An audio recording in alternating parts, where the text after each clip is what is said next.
What if I told you the fall of a great empire wasn't decided on the battlefield, but in the office of a single banker? Jacob Schiff, a Jewish financier, used his influence not just to fund a war, but to change the course of history. His story isn't just about money. It's about power, revenge, and a vision that reshaped the world as we know it.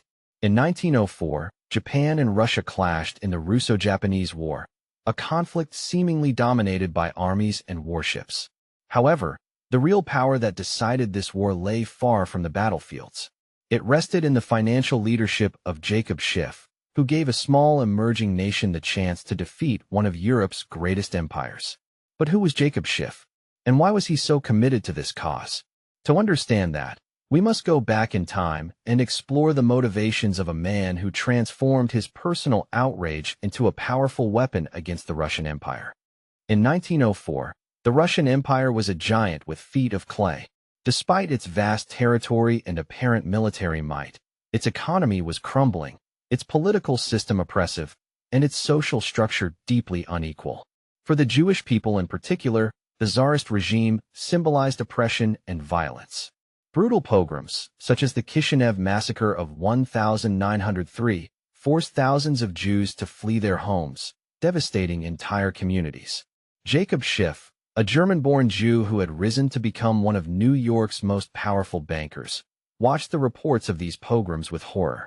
For him, it wasn't just indignation, it was personal.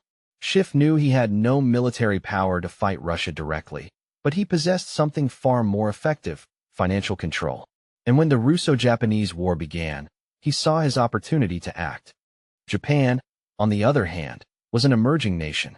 Recently modernized and rapidly industrializing, it sought to establish itself as a global power.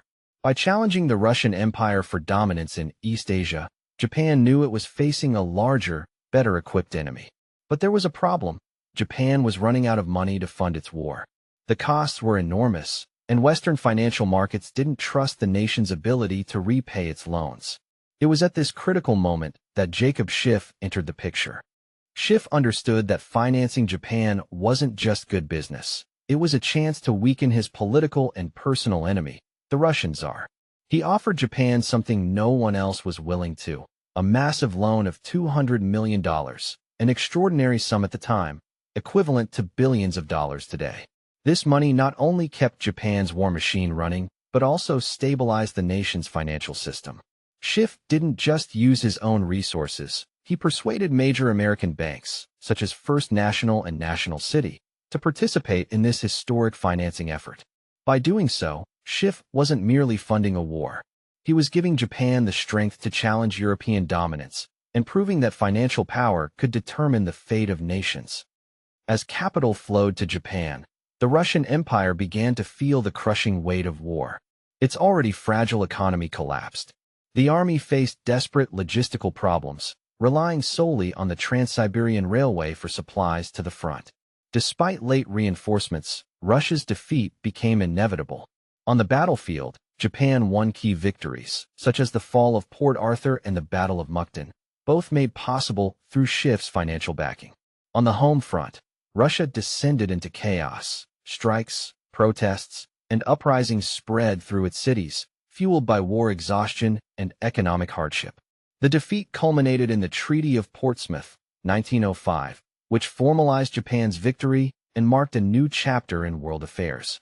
For the first time, an Asian power had defeated a European empire in modern warfare. But Schiff's impact didn't end with Japan's victory. Russia's weakening had far-reaching consequences. Only a few years after the war, internal tensions led to the Revolution of 1905 and laid the groundwork for the Bolshevik Revolution of 1917, which finally toppled the czarist regime. Meanwhile, in Japan, Schiff's financing was crucial in establishing the country as an imperial power, transforming it into a dominant force in Asia. Schiff himself became a revered historical figure in Japan and was awarded the Order of the Rising Sun, the highest honor granted to a foreigner. Wars are not always won on battlefields, but in boardrooms and through bank loans. The story of Jacob Schiff reminds us that true power lies not only in weapons, but also in the quiet economic decisions that shape the world. His ability to turn personal vengeance into a financial strategy altered the course of global history. And it prompts us to ask, in today's world, where governments, corporations, and financial influencers control billions of dollars, do these dynamics still operate invisibly? Who truly holds global power today? Jacob Schiff proved that one individual can shape history through financial influence. His story isn't just a lesson in revenge, it's a glimpse into how power truly works. So what do you think?